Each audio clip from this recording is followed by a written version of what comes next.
Alors, docteur Caroline Gilbert, on le disait au début de cette émission, on s'intéresse à des races qui ne sont pas tellement adaptées à la vie urbaine, c'est-à-dire des races qui ont normalement besoin d'espace et d'exercice, des races de chiens.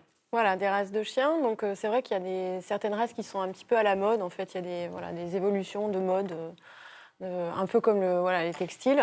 Et donc, c'est vrai qu'on retrouve maintenant dans les refuges pas mal de molosses, hein, et Mhm. aussi des malinois, des bergers malinois. Mhm. Donc, Ce sont des chiens hyper actifs, enfin, en tout cas, voilà, faits pour l'activité, ils ont quoi. été sélectionnés vraiment pour leur énergie, leurs besoins en termes de dépenses énergétiques, donc tous leurs déplacements, et puis Ouais. aussi leurs activités On en mentales. voit un beau là à l'image, hein, un beau malinois, ces bergers belges là, qui sont souvent les chiens de police d'ailleurs, hein, des chiens Voilà, policiers. donc tous les chiens de Mm. sécurité sont aussi des chiens de recherche de personnes. Je collabore avec un projet sur la recherche de cancer, hein, d'odeur de cancer. Ouais, ouais. Donc ce sont des chiens qui ont non seulement besoin de beaucoup se dépenser en termes de mouvement, mais aussi en termes d'activité mentale. Donc c'est Ah vrai oui. que pour les propriétaires, c'est extrêmement compliqué de pouvoir s'en Vous voulez occuper et dire de que subvenir aux besoins. ce sont des chiens intelligents, donc il faut les solliciter, quoi. Voilà, exactement comme les border collies, les bergers australiens, les chiens de troupeau, où en fait l'activité mentale liée au travail du troupeau va permettre de répondre à leurs besoins.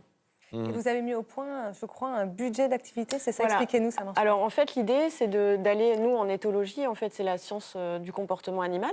Mhm. Donc on va observer les animaux dans un milieu semi-naturel. Donc chez le chien on va prendre des chiens errants ou des chiens féraux, donc des chiens retournés à l'état sauvage, qu'on va observer pendant plusieurs jours. Et on en déduit un budget d'activité, ce qu'on appelle un budget d'activité ou un budget temps moyen.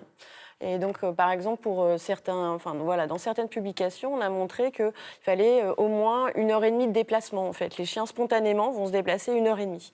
Donc, ce qui équivaut à promener son chien libre Mhm. pendant Mhm. 1 heure et demie par jour. Libre, c'est important, libre, Oui, pas en c'est laisse. important. En laisse, tous les mouvements en fait sont liés au mouvement de laisse. On peut tirer sur la laisse, etc. Donc voilà. Donc c'est mieux libre. Après, on peut comprendre hein, les personnes qui promènent leur chien en laisse, bien évidemment. Mais il faut vraiment proposer des moments de détente avec le chien libre de mouvement.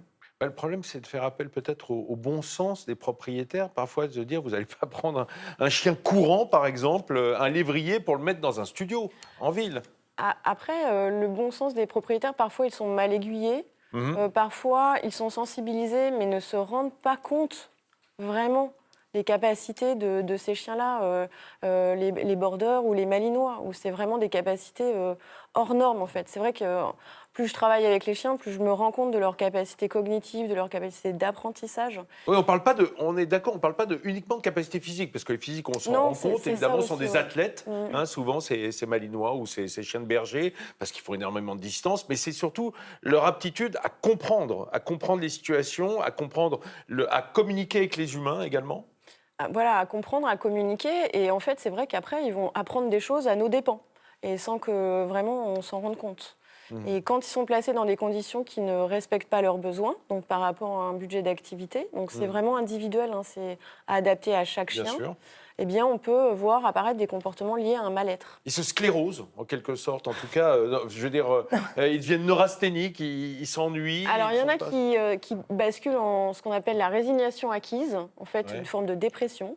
ouais, c'est D'accord. ça. Quand l'environnement est trop contraignant, nous aussi, hein, on peut faire face à des environnements Comme extrêmement se contraignants. renfermer, quoi, sur Et soi-même. donc, en fait, on voit tout en noir hein, et on va moins produire de comportements. Et inversement, certains essayent de produire plein de comportements. Ils deviennent hyperactifs et Un peu presque comme, intenables. un peu comme en prison, un environnement extrêmement contraignant. Il y a des humains qui basculent en dépression et d'autres qui vont s'échapper. Donc voilà, il y a un peu les D'accord. deux stratégies. On va retrouver ça aussi D'accord. chez l'animal.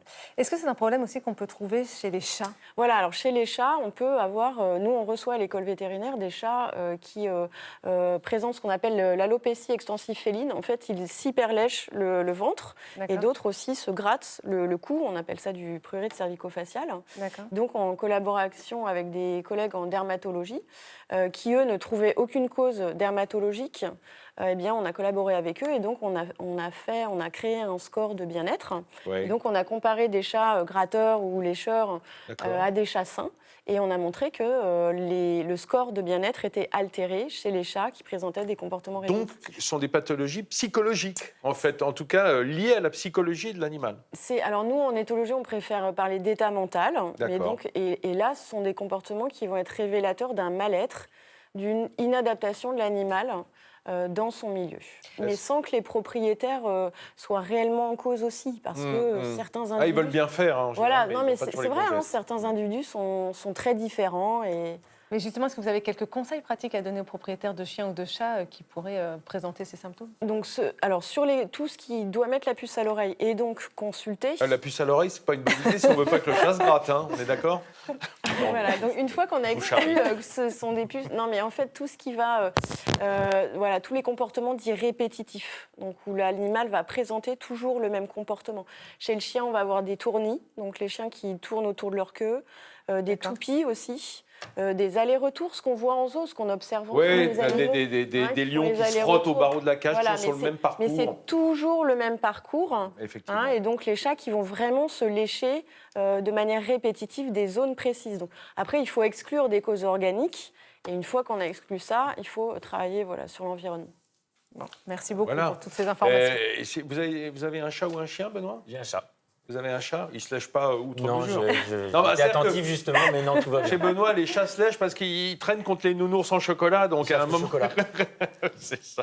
Mais c'est pas bon le Mais c'est chocolat. Non, le chocolat, c'est En pas plus, bon pour c'est les pas chats, bon, on le ouais. sait. Hein. Le l'a sucre dit. non plus, hein, pour les animaux domestiques, en règle générale. Merci beaucoup, docteur Gilbert.